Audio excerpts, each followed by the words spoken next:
having children by multiple different men before she was even out of her 20s, working in the shadows of exotic dance clubs, and even creeping up an attic ladder without underwear to entice her own husband's brother-in-law.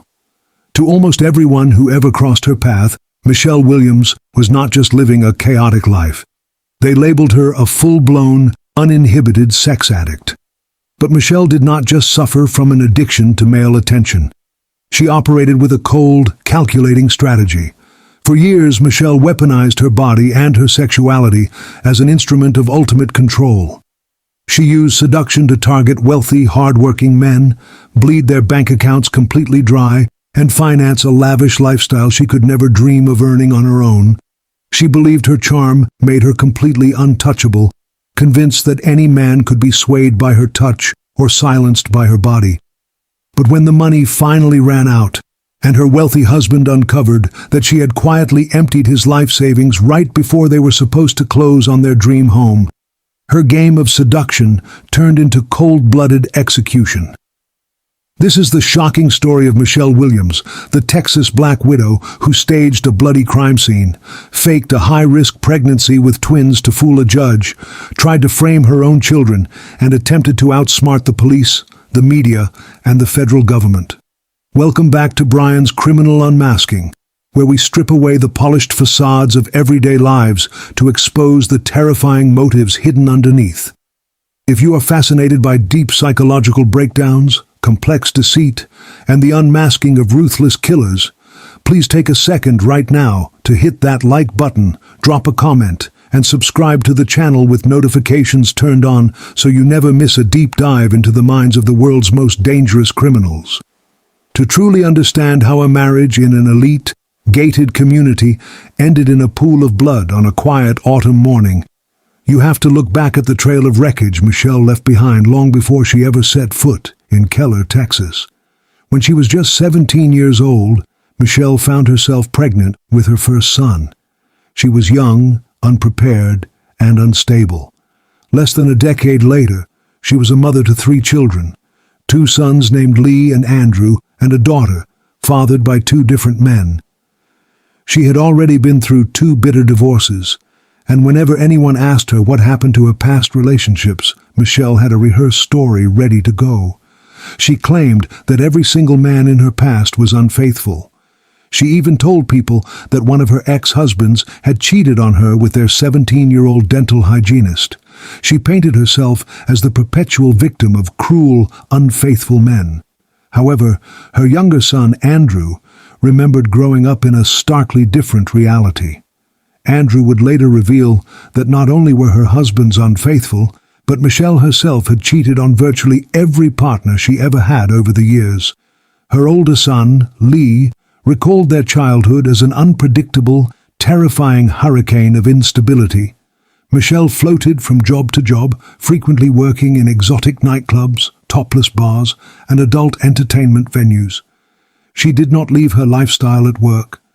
Instead, she routinely dragged her young children along with her to these late-night venues, exposing them to a dark, chaotic world filled with transient figures and adult nightlife. Her sons even grew to suspect that their mother had quietly dabbled in illegal sex work to make ends meet. For Lee and Andrew, childhood was not defined by stability or affection, but by constant adaptation to their mother's wildly shifting circumstances. They learned early on that Michelle views people as objects to be used, extracted for value, and discarded when they no longer served her purpose. By 2007, Michelle was looking for a way out of the nightlife grind. She wanted financial independence, a grand estate, and a man who could fund a life of total luxury without asking questions. That was the exact year she met Greg Williams. Their meeting was far from conventional. Greg and Michelle were introduced to one another at a swingers club in Dallas. According to Greg's brother, Michael, who was at the club with him that night, Michelle was openly performing public sex acts in front of crowds. But despite her wild, uninhibited behavior, or perhaps because of it, Greg was utterly smitten. Greg Williams was everything Michelle had ever dreamed of in a target. He was a 40-year-old successful computer engineer and entrepreneur who had built a thriving tech firm from the ground up through sheer discipline. He was netting over $500,000 annually. When Greg was not working long hours at his company, he was in the gym, pursuing competitive bodybuilding and practicing martial arts. He was physically powerful, financially prosperous, and deeply devoted to his family. He had a young daughter whom he adored and treated like a princess. Michelle was captivated by Greg's massive income. She saw in him the key to the opulent lifestyle she believed she deserved. After only a few short months of whirlwind dating, in 2007, Greg and Michelle tied the knot. From the very beginning, those closest to both sides of the marriage saw major warning signs. Michelle's two adult sons, Lee and Andrew, who were both military veterans, were deeply skeptical of the union. They viewed Greg as an arrogant bully, but they also knew their mother's true nature and feared the collision of two volatile personalities. Meanwhile, Greg's family held deep suspicions about Michelle. Greg's sister, Michelle Fletcher, noticed that her new sister-in-law was cold, aloof, and remarkably calculating. She observed Michelle brazenly weaponizing her sexuality around every man in the room, including family members. Greg's sister later recalled a chilling incident that illustrated just how far Michelle would go to push boundaries. Michelle had crawled up into the dark attic of a family home and called out for help from her sister-in-law's husband, Bryn. When Bryn climbed up the ladder to assist her, he was shocked to find Michelle intentionally bent over, wearing no underwear, actively trying to entice and seduce him in the shadows of the attic. Despite the overwhelming skepticism from everyone around them, Greg seemed completely blind to Michelle's manipulation. He loved showing off his beautiful wife and spared no expense to make her happy. He purchased a $1 million mansion in an affluent gated community in Keller, Texas, a high-end suburb of Fort Worth, known for its safety, pristine lawns, and wealthy families. He bought matching silver Mercedes-Benz vehicles for their multi-car garage as an anniversary gift. Together, they eventually welcomed a baby daughter into the world. To the casual observer driving through their gated neighborhood, the Williams family represented the absolute pinnacle of the American dream. But behind the heavy front doors of the mansion, the environment was suffocating. Michelle maintained a deeply strange and hostile relationship with her stepdaughter, Greg's older child. Michelle felt the young girl disrespected her authority. The tension reached an explosive breaking point when Michelle made a horrifying allegation. She accused her young stepdaughter of trying to poison and murder her by slipping dangerous drugs into her morning coffee. Despite the girl's tearful denials, Greg, desperate to maintain peace in his home and protect his wife, made the heartbreaking decision to send his daughter away to a rehabilitation facility. Because Greg worked exhausting hours to generate his $500,000 annual salary, he wanted to give Michelle something to focus on during the day. In 2011, Greg bought Michelle a commercial frozen yogurt franchise called Blueberries, paying over $110,000 in cash for the business. He hoped that running a business would keep her occupied and fulfilled. Instead, Michelle treated the business with total contempt. She rarely showed up to manage the shop, leaving the employees unsupervised for days on end. The only time Michelle visited Blueberries was to walk up to the cash register and empty the till, treating the business like her personal, endless automated teller machine. Rather than managing the store, she spent her days indulging in expensive sprees, pampering herself, and quietly siphoning money out of Greg's business accounts. By October of 2011, Greg and Michelle were preparing to close on an even larger, more luxurious estate. They had meticulously planned every detail, including a custom swimming pool for their 4-year-old daughter. Greg believed his life was on an upward trajectory. He had no idea that his wife's out-of-control spending had brought them to the brink of complete financial ruin, or that she was already calculating how much he was worth dead. Everything exploded in the early morning hours of October 13, 2011. At exactly 4:40 in the morning, a frantic call rang into the Keller Police Department dispatch center. On the other end of the line was Michelle Williams, her voice breathy, screaming, and barely coherent. She shrieked that there was a gunman inside her home who had just shot her husband. She cried that she was terrified for her life and that her 4-year-old daughter was asleep in a nearby room. Within minutes, police vehicles swarmed the quiet, gated neighborhood with their lights flashing. Officers rushed the perimeter, checking doors and searching the dark yard for an escaping gunman. They found no one. When officers made their way through the front door and up the stairs to the master bedroom, they were met with a gruesome sight. Lying in the center of the plush bed, surrounded by a dark pool of blood, was 40-year-old Greg Williams. He had suffered a single devastating gunshot wound to his right temple. He was completely unresponsive. Michelle met with the responding officers downstairs, trembling and tearful. She spun a dramatic story. She claimed that she had been sleeping on the couch downstairs with her 4-year-old daughter when a sudden loud noise woke her up. She said she walked up the stairs to the master bedroom to check on Greg. When she opened the door, she saw a dark, shadowy figure standing in the room.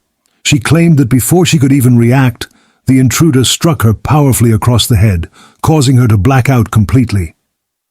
Crime scene investigators immediately began processing the multi-million-dollar home, but within hours, experienced detectives began noticing massive red flags that made no sense. First, there was absolutely no evidence of forced entry anywhere on the property. No broken glass, no jimmied locks, no pried windows. Second, nothing in the house was stolen. None of the expensive jewelry was touched, the drawers had not been rifled through, and inside the bedroom safe, sitting in plain view, was $20,000 in cash that had been left completely untouched. Whoever executed Greg Williams was not there to commit a robbery. Then came the most astonishing discovery of all. Near the back door of the home, investigators found a .45 caliber handgun resting on the floor, alongside a heavy metal wrench. Resting nearby were plastic containers filled with Clorox disinfectant wipes. When forensic technicians analyzed the home, they discovered that virtually every hard surface in the entire house had been meticulously scrubbed clean with bleach and disinfectant wipes. The crime scene had been scrubbed so thoroughly that technicians could not recover a single latent fingerprint or trace of human deoxyribonucleic acid, not even from Greg or Michelle, the two people who lived in the home every single day. If you're still watching at this point, drop a comment with, "I'm still here." Let's see who is truly following this shocking story of betrayal and deceit. Detectives brought Michelle down to the police station for formal questioning. Sitting in the interrogation room, she repeated her dramatic story about the dark-clad intruder striking her in the face.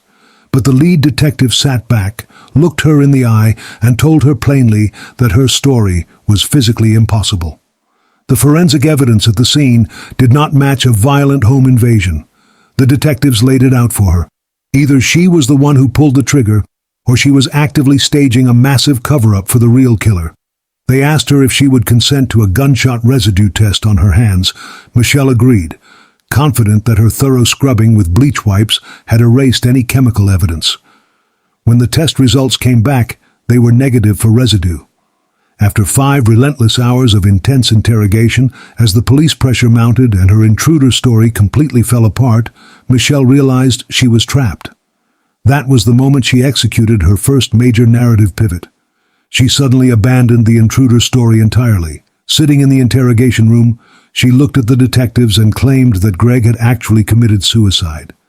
She swore that she woke up, found Greg dead in bed from a self-inflicted gunshot wound, and panicked.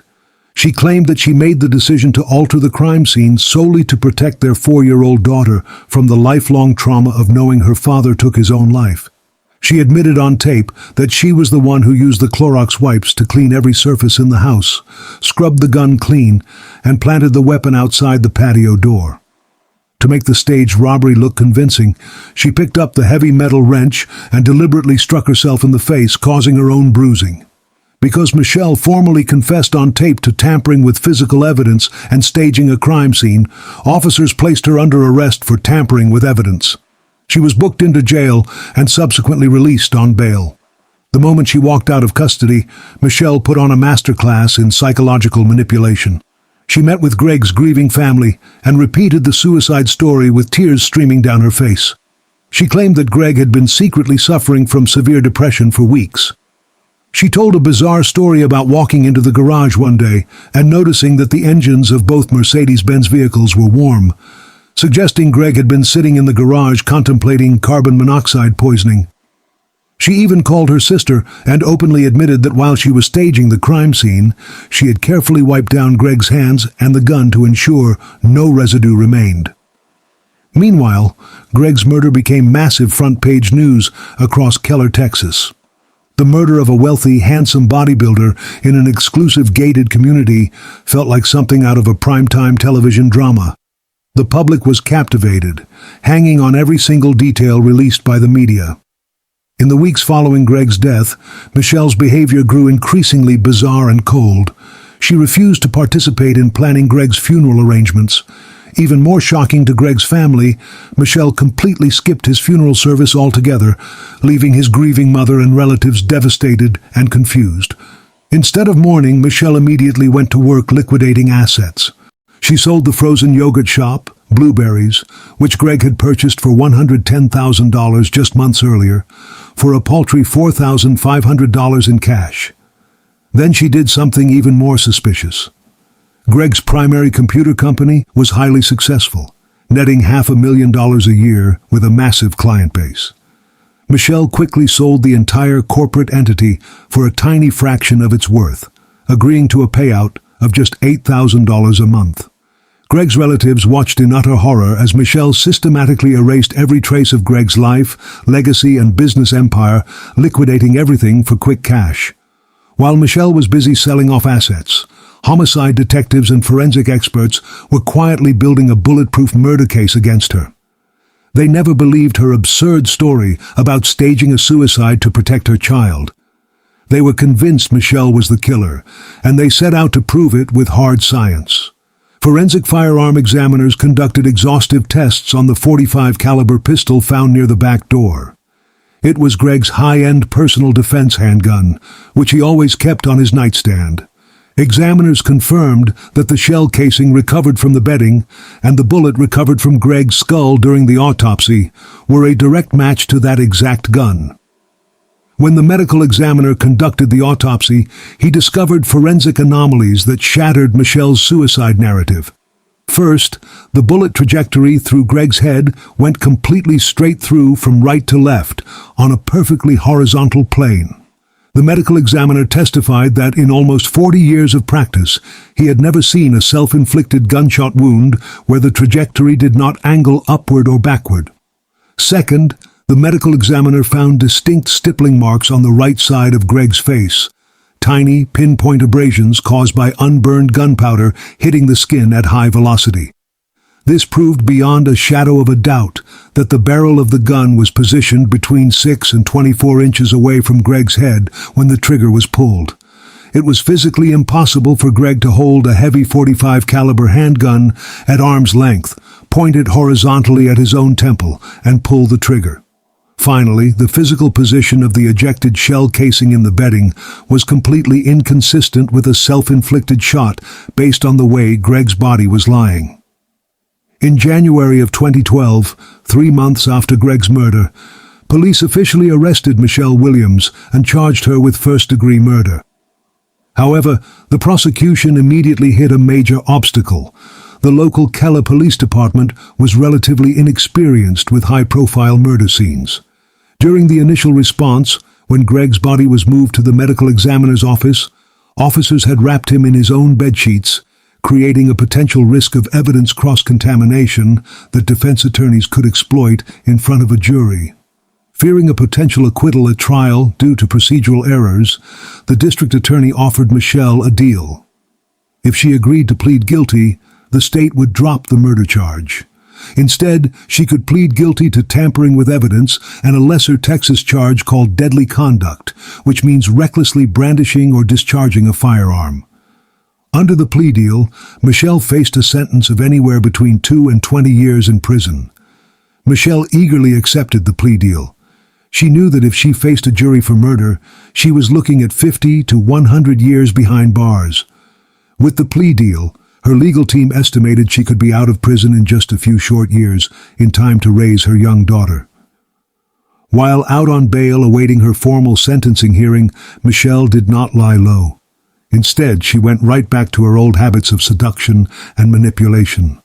She began aggressively dating a personal trainer named Gene Wallace, who was 12 years younger than her. But there was a deeply twisted dynamic to this new relationship. Gene Wallace was the absolute best friend of Michelle's older son, Lee. When Lee discovered that his own mother was sleeping with his best friend while out on bail for murdering his stepfather, he was consumed by anger and rage. He felt utterly betrayed by both of them. But Michelle did not care. She and Gene pushed forward with their romance, opened a commercial fitness gym together, and Michelle began going by a new name, Shelley, crafting a whole new identity as a fitness enthusiast. As her sentencing hearing drew near, Michelle realized she needed a way to avoid going to prison altogether, so she concocted one of the most bizarre lies of her entire life. Michelle walked into the courtroom and informed the presiding judge that she was pregnant with twins and that it was an extremely high-risk pregnancy. She claimed that going to prison would endanger the lives of her unborn babies. The judge and prosecutors were highly skeptical, but Michelle produced printed sonogram photos in open court as proof. To accommodate the supposed health of the infants, the judge agreed to delay her sentencing hearing until after she gave birth. Those who had known Michelle for years were utterly appalled. Faking health crises, miscarriages, and pregnancies was a documented tactic Michelle had used for decades whenever she needed to escape accountability or extract sympathy from men. Then came the mistake that would ruin her life forever. While awaiting her delayed sentencing, Michelle agreed to sit down for a national television interview with the investigative news program 48 Hours. She believed her beauty and tragic story would win over the American public. Instead, it was a complete disaster. On national television, rather than admitting to the deadly conduct she had officially pleaded guilty to in court, Michelle stunned the producers, the judge, and the prosecutors by completely denying her guilt. On camera, she reverted all the way back to her original discredited lie, insisting that a mysterious, dark-clad intruder had broken into her home and killed Greg. The judge presiding over her case happened to watch the broadcast. He was utterly outraged. Michelle had stood in his courtroom, signed a formal plea agreement admitting to deadly conduct, and then walked onto national television to claim she was completely innocent and that the court system was wrong. The judge immediately summoned Michelle back to court, slammed his gavel down, and officially revoked her plea deal. The deal was off the table. Michelle was going to stand trial for capital murder, facing life in prison. In September of 2014, nearly 3 years after Greg Williams was executed in his bed, Michelle Williams finally stood trial for murder. When she walked into the courtroom on the first day of trial, there was not a single physical sign that she was pregnant, let alone with twins. Prosecutors presented medical records confirming that Michelle had never been pregnant at all. She had completely fabricated the pregnancy and used fake sonogram images to deceive the court and delay her trial. The prosecution laid out their financial motive with surgical precision. They proved that despite Greg netting $500,000 a year, Michelle's relentless, uncontrollable spending had completely destroyed their family finances. They revealed that on the night of the murder, the couple had only $30,000 left across all their bank accounts, nowhere near enough to cover the massive down payment on the new estate they were supposed to close on. Prosecutors established that Greg had discovered the missing money that very evening, leading to an explosive, screaming fight. Michelle realized that Greg was about to leave her, cut off her access to his credit cards, and expose her as a thief. But she also knew that Greg held an $850,000 life insurance policy, naming her as the sole beneficiary. Dead, Greg was worth nearly $1 million to her. Alive, he was about to leave her penniless.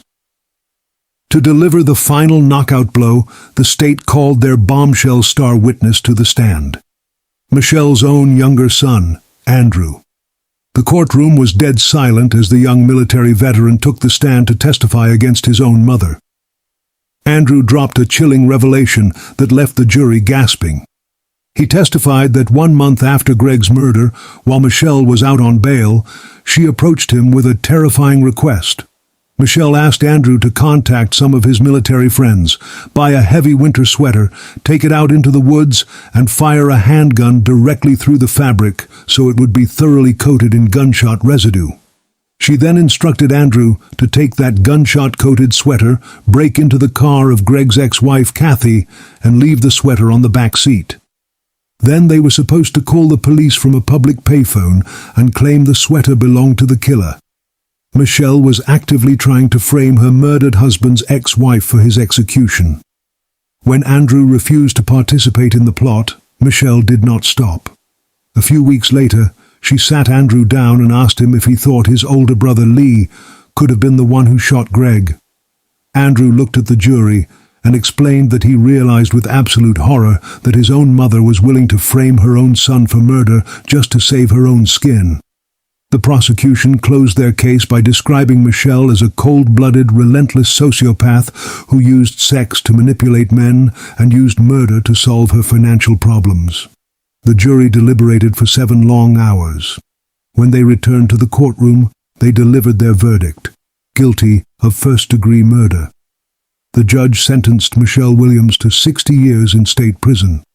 Under Texas law, she must serve at least 30 full years before she is even eligible to apply for parole, meaning she will be 74 years old the very first time she even has a chance to breathe free air. Even after her conviction, dark questions remain. Members of Greg's family strongly believe that Michelle's body count does not end with Greg. 10 months before Greg was murdered, his brother-in-law and best friend, Bryn Fletcher, the same man Michelle had tried to seduce in the attic years earlier, was found dead. Bryn worked as a truck driver for Greg's firm. On the day he died, he was driving a pickup truck on a business route, following specific driving directions provided to him directly by Michelle. Bryn pulled over to the shoulder of Highway 34, where police later found his body inside the truck, dead from a single gunshot wound to the head. At the time, the medical examiner ruled Bryn's death a suicide.